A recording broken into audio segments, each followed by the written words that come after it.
continue this conversation on now. I'm joined here in the foyer of the House of Commons by Keith Martin of the Liberals, because we were expecting to have one other participant in this discussion, and that is Pierre Poilievre.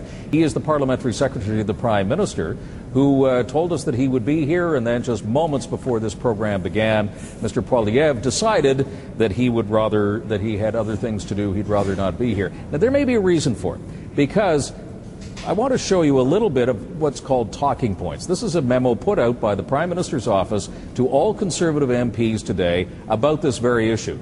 So let's take a look at some of the quotes in here. It says, "We are not proceeding in this," meaning the HST legislation, "to embarrass, box in, or gain an advantage over the federal Liberals.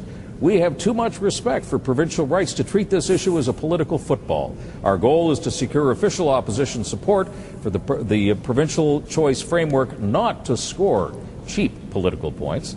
We have too much respect, and to this end, caucus members are urged to say nothing to national or local media about the Liberal position on the framework or about the implications for the Liberal Party."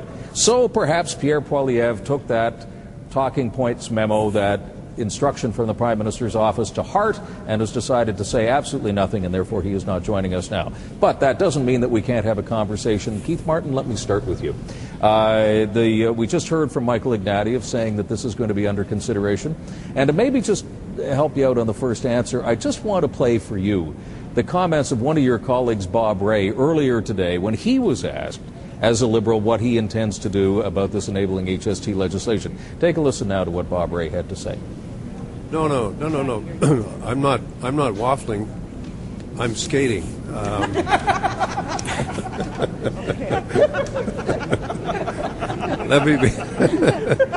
Let me be absolutely clear.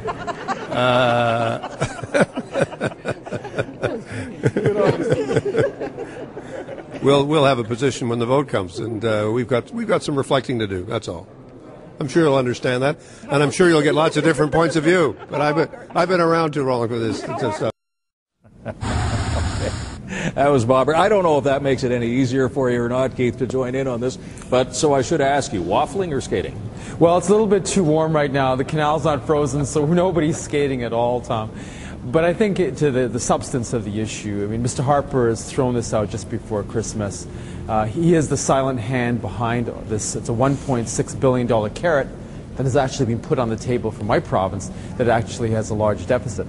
There are going to be winners in this, and there are going to be losers. Major sectors in my province, tourism, home building, the service sector, restaurant associations, are deeply troubled by this, particularly given the economic tsunami that's hit us, and we've lost a lot of jobs. Unemployment across the country, including my province, is high. So we have to see this piece of legislation before we can actually say what we're going to do with it. We will have consultations within caucus on this. But I have to say it's really irresponsible for Mr. Harper to simply toss this out before Christmas when there's so much uncertainty and fear about the HST, and when some sectors are going to be hurt, to simply toss it out before Christmas and walk away. That's not responsible, and there is a way actually to deal with this. Like they did in the Maritimes, they had widespread consultations with consumers and the private sector to mitigate the negatives and to enhance the positives.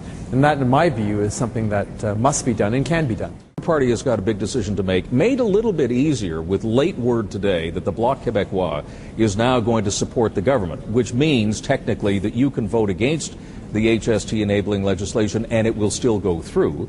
So that sort of frees you up to do what you want to do. But having said that, aren't you guys under a tremendous amount of pressure when you have a Liberal Premier in Ontario saying that he wants this to go through and a Liberal Premier in British Columbia that says he wants this to go through? Firstly, Tom, the Liberal parties provincially and the Liberal Party federally are three distinct parties. We share the same name, but we're completely distinct parties. So our objective is to do the right thing. And what we have found, though, is that Mr. Harper has put this on, and notwithstanding the press release from Mr. Harper, this is a political act. He's trying to change the channel because of what's happened with the detainees, and he's thrown this out before Christmas, and he's marching off to China. That's no way. I mean, Carol's right, given the uncertainty that we have, and another group, people of modest means, who are going to be hit really hard by this.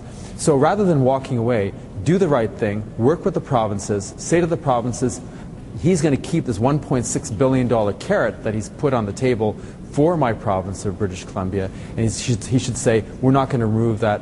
You are going to engage in consultations. We're going to work together to be able to mitigate the negatives. If that message was to get through, then the people of my province would be less concerned, less fearful, and fewer people would be hurt by this. But that has to happen. Very, very quickly, because we're running out of time, and I want to get back to Carol for a second. The Liberals actually supported the HST under Paul Martin. Well, I mean, it depends on how it's crafted, right? We've got to find out. You can have harmonized sales taxes that work well.